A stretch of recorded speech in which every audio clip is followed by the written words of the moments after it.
No vídeo de hoje, eu vou conversar com você sobre a carteirada que o desembargador Eduardo Siqueira, desembargador do Tribunal de Justiça do Estado de São Paulo, ele deu no guarda municipal da cidade de Santos.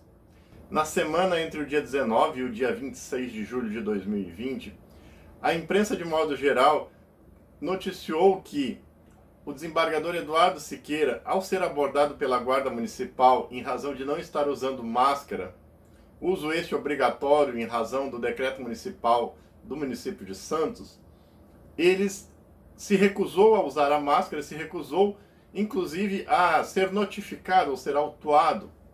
Ele não queria ser autuado e alegou, para tanto, que ele não precisava usar a máscara porque decreto não é lei. E, portanto, não sendo lei, ele não estaria obrigado. Os guardas municipais não se convenceram da interpretação do magistrado e lavraram o auto de infração.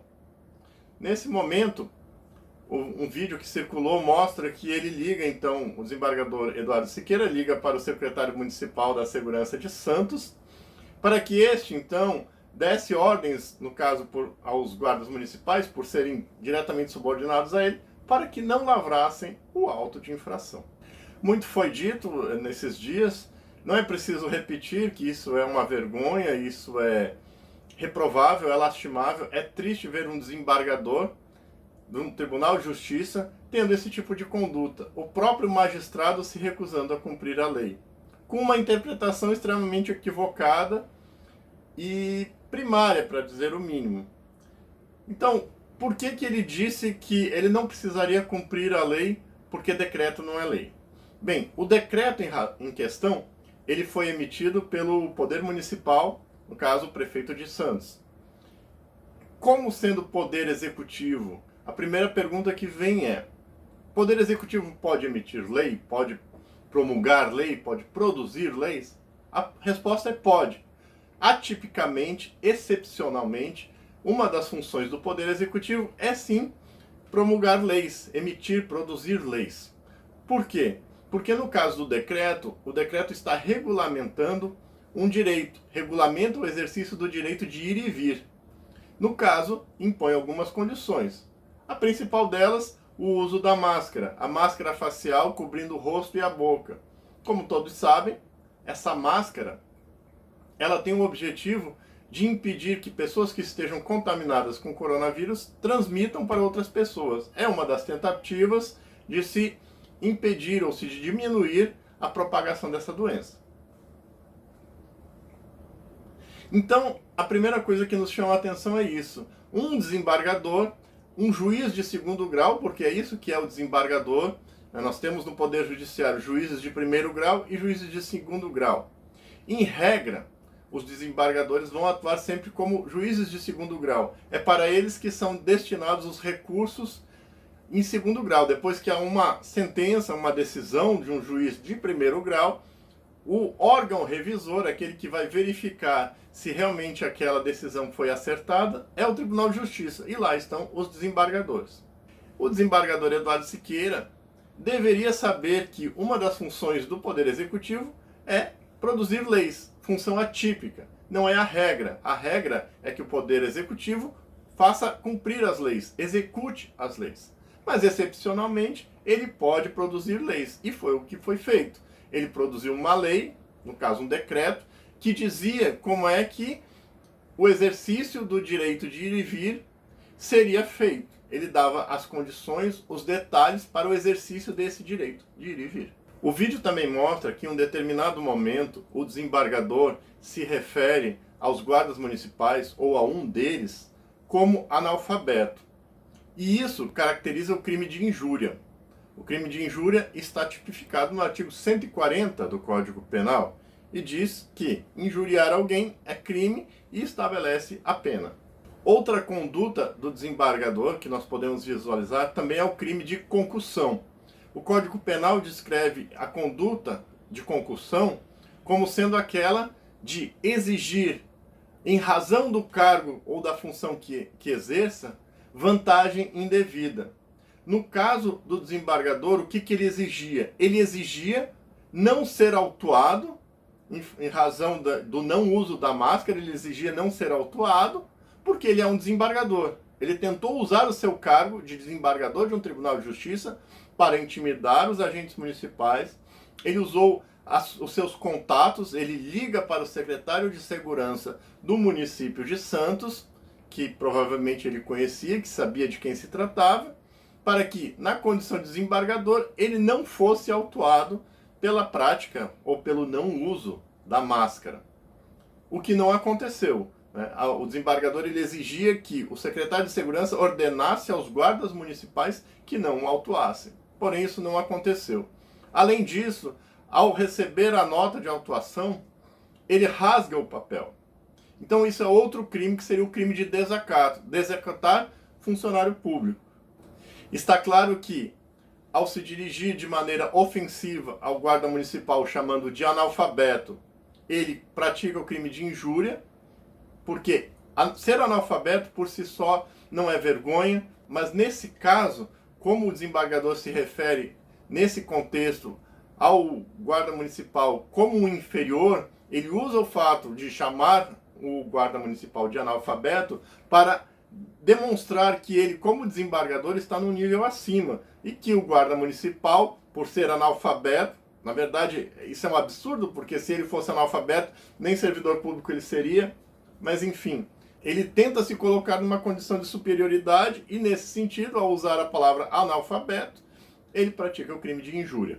Além disso, ao rasgar a multa, ele pratica o crime de desacato. Ele não acata a ordem.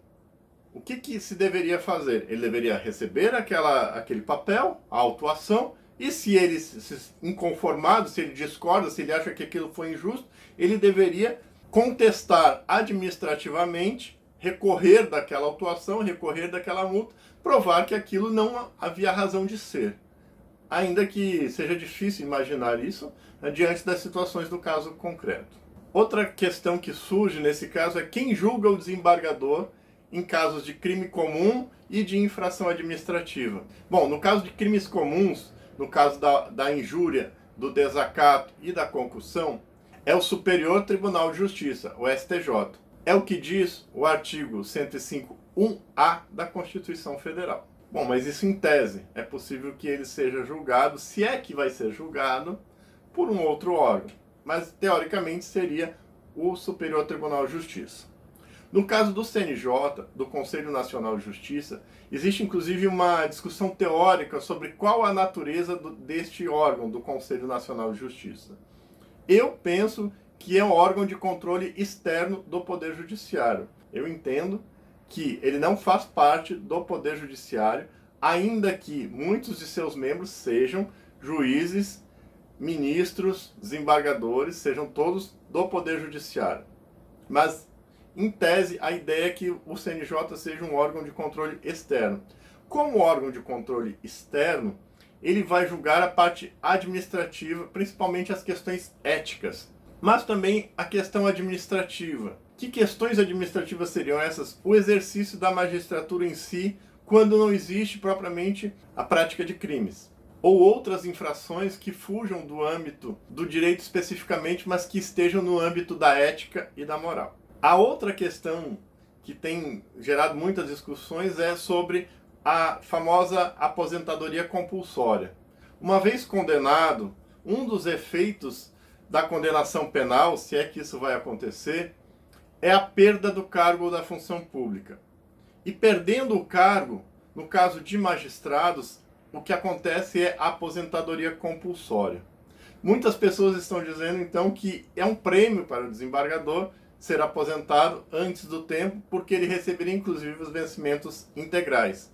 Outras pessoas também acham que é injusto alguém que seja condenado, no caso, um membro do Poder Judiciário, que ele continue recebendo sua aposentadoria. Então, vamos começar pela aposentadoria compulsória. Geralmente isso é aplicado, sim, em casos de infrações administrativas. O magistrado ele é aposentado compulsoriamente, ou seja, forçadamente. Ele poderia ficar até os 75 anos, quando ele tem que sair pela idade, mas ele sai antes do tempo. Ele é aposentado, ele não seria bem uma expulsão, né? Ele não é expulso, mas na prática seria isso, sim. Ele acaba sendo expulso da magistratura, ele perde o seu cargo, perde algumas vantagens, mas ele continua recebendo a aposentadoria. Por que que ele continua recebendo a aposentadoria? Porque uma coisa não tem nada a ver com a outra. O que que acontece? O sistema de aposentadoria no Brasil, ele é um sistema que nós chamamos de solidariedade. Aquilo que a gente paga como servidor público ao longo de toda uma vida é como se fosse uma poupança. Isso não tem relação com o exercício do cargo nesse sentido, ou seja, com a perda do cargo. Porque ainda que eu perca o meu cargo, eu seja condenado, e dos efeitos dessa condenação seja a perda do cargo, eu não perco todo aquele tempo, todo aquele dinheiro que eu contribuí para a Previdência. É por isso que o desembargador é aposentado compulsoriamente, mas continua recebendo.